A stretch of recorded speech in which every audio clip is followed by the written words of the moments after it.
लड़की, तुम्हें भी सुकून नहीं है। आसिया भाभी फोन दे दे मुझे। मैं नहीं दे सकती। ताहिर ने मुझे सख्ती से मना किया है। ईद मिल गया तो उसने कहा था कि वो खुद कॉल करेगा। आप बताएं मैं क्या करूं? सफाई भी खत्म हो गई है। अगर घर की सफाई हो गई है तो जाओ मदरसे की भी कर दो। हाँ, कुछ नहीं, इस्तांबुल से आकर मुझे वहाँ की सफाई करनी थी। चलो आओ मेरे साथ, वहाँ की मिलकर सफाई करके आते हैं।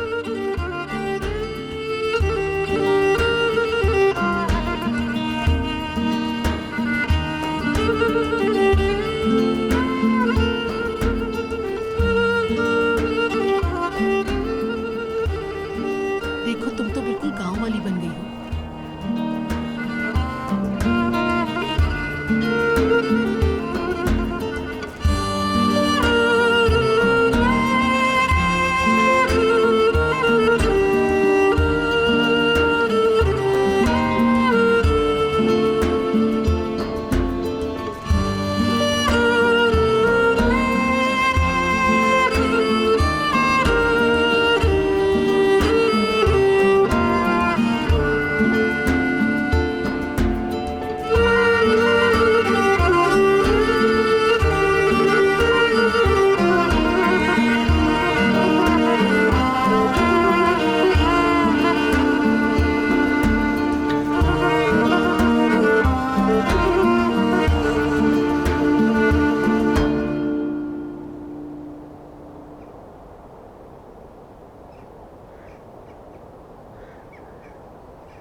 आमीन सुमा आमीन।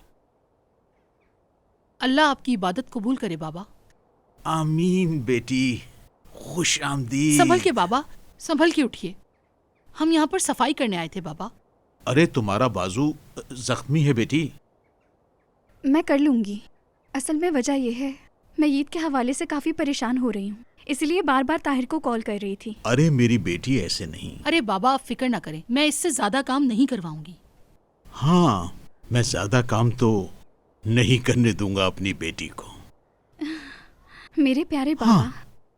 आप जैसे फरिश्ते का भाई कैसे इतना बड़ा शैतान हो सकता है?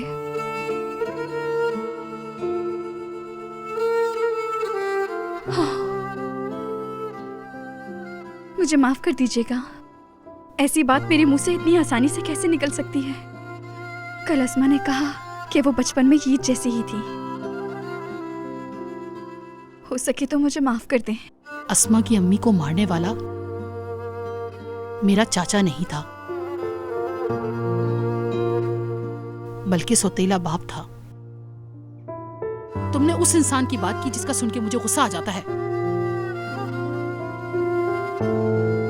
अच्छा, जब अस्मा की अम्मी को मारा जाता था, क्या आप लोगों ने कभी कुछ नहीं किया? नहीं, अगर चच्ची शौहर के नाम पे खामोश ना रहती तो शायद हम उनकी भी मदद करते, जैसे आज तुम्हारी कर रहे हैं।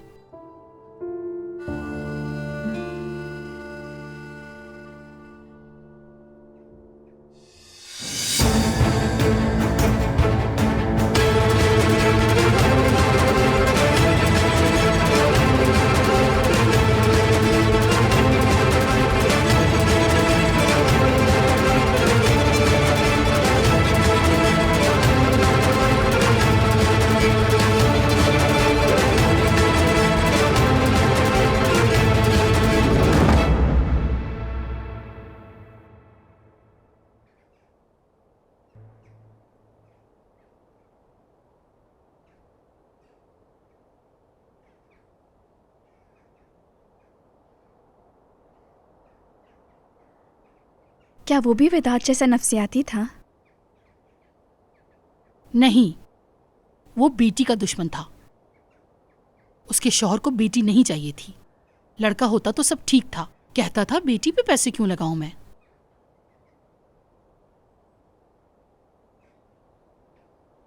हजरत उमर ने एक महफिल में कहा कि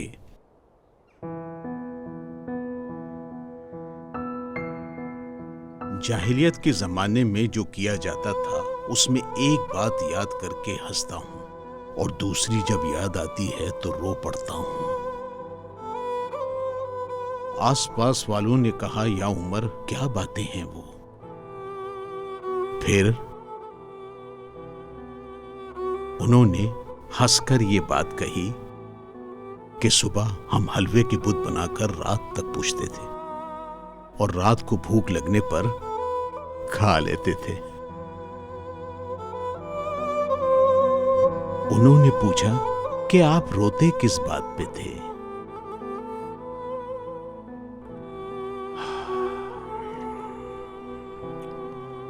उन्होंने कहा कि हम बेटियों को जिंदा दफना देते थे। इस सोच पे मैं हमेशा रो पड़ता हूं। क्या वो वाकई दफनाते थे? नहीं मेरी बेटी, ऐसा नहीं, लेकिन लोगों ने इस बात को गलत अंदाज में समझ लिया। फिर रहमतुल आलमीन ने क्या अंदाज अपनाया। उन्होंने अपनी प्यारी बेटी को अपने कांधे पे सारी महफिल में घुमाया, सर का ताज बनाया अपनी प्यारी बेटी को। ये बात तो बिल्कुल सच है बाबा, आपने अपनी बेटी को सर का ताज बना के रखा है। अरे अब क्या करें, अल्लाह के हुक्म की फर्माबरदारी जो है।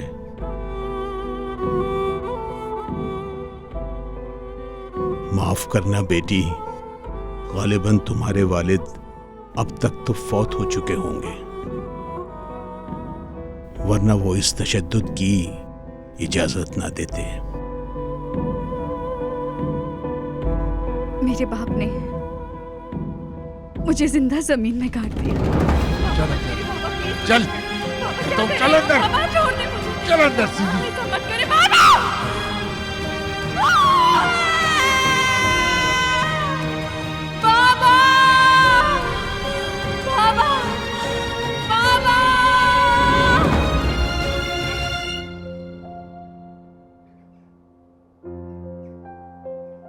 इसका अंजाम अच्छा ही होगा,